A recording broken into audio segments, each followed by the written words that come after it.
ಆಕಾಶವಾಣಿ ಪ್ರದೇಶ ಸಮಾಚಾರ ಓದುತ್ತಿರುವವರು ವಿವೇಕಾದಿತ್ಯ ಕನಿಯಾಲ. ಪ್ರಧಾನಮಂತ್ರಿ ಮುದ್ರಾ ಯೋಜನೆಯಡಿ 2023ರಿಂದ 2026ರವರೆಗೆ ರಾಜ್ಯಾದ್ಯಂತ ಒಟ್ಟು 1,50,00,000 ಕಿರು ಉದ್ಯಮಿಗಳಿಗೆ ಬ್ಯಾಂಕ್ ಸಾಲ ನೀಡಲಾಗಿದೆ. ಇದರಲ್ಲಿ 71% ಮಹಿಳಾ ಉದ್ಯಮಿಗಳಾಗಿದ್ದಾರೆ. ಬೆಂಗಳೂರು ನಗರ ಹಾಗೂ ಗ್ರಾಮೀಣ ಪ್ರದೇಶದ 15,07,000 ಜನರು ಮುದ್ರಾ ಯೋಜನೆಯ ಪ್ರಯೋಜನ ಪಡೆದಿದ್ದಾರೆ ಎಂದು ಸಂಸದ ತೇಜಸ್ವಿ ಸೂರ್ಯ ತಮ್ಮ ಎಕ್ಸ್ ಖಾತೆ ಮೂಲಕ ತಿಳಿಸಿದ್ದಾರೆ.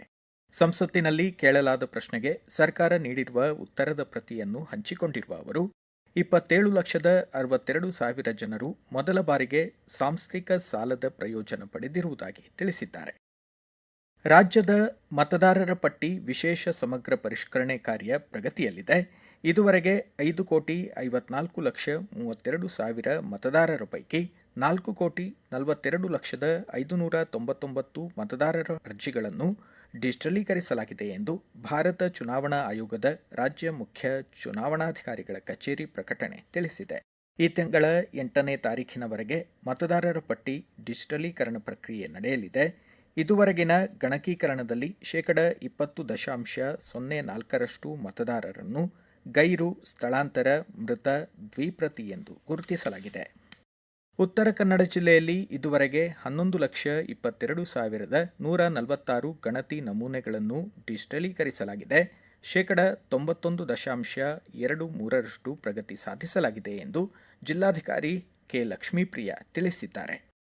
ವಿಜಯಪುರ ಜಿಲ್ಲೆಯಲ್ಲಿ ಪ್ರಸಕ್ತ ವರ್ಷದ ಜನವರಿ ತಿಂಗಳಿನಿಂದ ಜುಲೈ ಅಂತ್ಯದವರೆಗೆ ಅಗತ್ಯ ವಸ್ತುಗಳ ಕಾಯ್ದೆಯಡಿ 31 ಪ್ರಕರಣಗಳನ್ನು ದಾಖಲಿಸಿ ಅಕ್ರಮವಾಗಿ ಪಡಿತರ ಸಾಮಗ್ರಿ ಸಾಗಿಸುತ್ತಿದ್ದ 31 ವಾಹನಗಳನ್ನು ಜಪ್ತಿ ಮಾಡಲಾಗಿದೆ ಎಂದು ವಿಜಯಪುರ ಜಿಲ್ಲಾ ಆಹಾರ ಇಲಾಖೆ ಉಪನಿರ್ದೇಶಕ ವಿನಯ್ ಕುಮಾರ್ ಪಾಟೀಲ್ ತಿಳಿಸಿದ್ದಾರೆ. ಪಡಿತರದಾರರು ತಮಗೆ ದೊರೆತ ಪಡಿತರವನ್ನು ಕಾಳಸಂತೆಯಲ್ಲಿ ಮಾರಾಟ ಮಾಡಬಾರದು, ಆಮಿಷಕ್ಕೆ ಒಳಗಾಗಬಾರದು ಎಂದು ಪ್ರದೇಶ ಸಮಾಚಾರದ ಮೂಲಕ ಮನವಿ ಮಾಡಿದ್ದಾರೆ.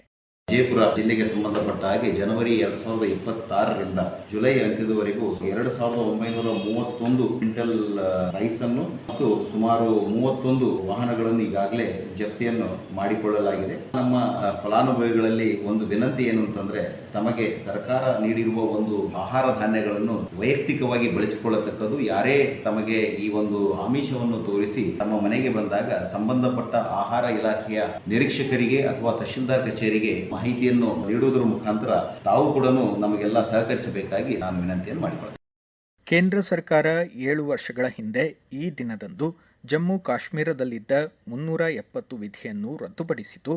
ಒಂದು ಸಂವಿಧಾನ, ಒಂದು ಹಕ್ಕಿನ ಮೂಲಕ ದೇಶದ ಪ್ರತಿಯೊಬ್ಬ ನಾಗರಿಕನಿಗೂ ನ್ಯಾಯವನ್ನು ಸ್ಥಾಪಿಸಿತು ಎಂದು ಕೇಂದ್ರ ಶಿಕ್ಷಣ ಖಾತೆ ಸಚಿವ ಪ್ರಹ್ಲಾದ್ ಜೋಶಿ ತಮ್ಮ ಎಕ್ಸ್ ಖಾತೆ ಮೂಲಕ ತಿಳಿಸಿದ್ದಾರೆ.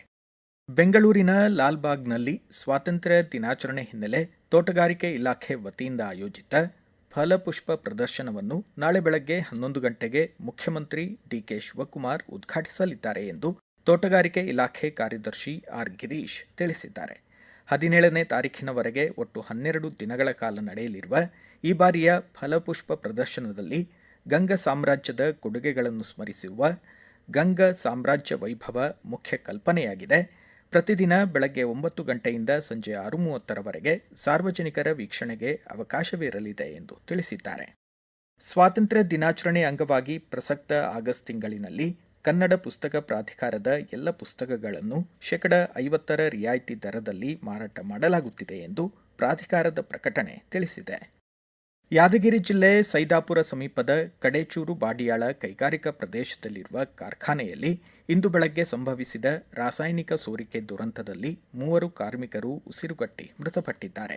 ಮೃತಪಟ್ಟ 2 ಉತ್ತರ ಭಾರತ ಮೂಲದವರಾಗಿದ್ದು, ಓರ್ವರು ತೆಲಂಗಾಣ ನಿವಾಸಿಯಾಗಿದ್ದಾರೆ. ಮತ್ತೋರ್ವ ಕಾರ್ಮಿಕ ತೀವ್ರ ಅಸ್ವಸ್ಥರಾಗಿದ್ದು ಆಸ್ಪತ್ರೆಗೆ ದಾಖಲಿಸಲಾಗಿದೆ.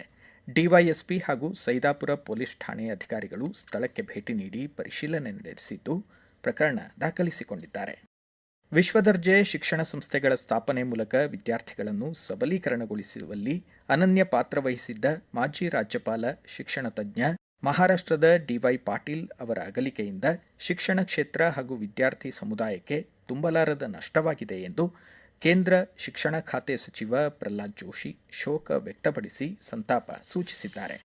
ಇಲ್ಲಿಗೆ ಪ್ರದೇಶ ಸಮಾಚಾರ ಮುಕ್ತಾಯವಾಯಿತು. ನಮ್ಮ ಮುಂದಿನ ರಾಷ್ಟ್ರೀಯ ವಾರ್ತಾ ಪ್ರಸಾರ ಮಧ್ಯಾಹ್ನ 1:10 ನಿಮಿಷಕ್ಕೆ.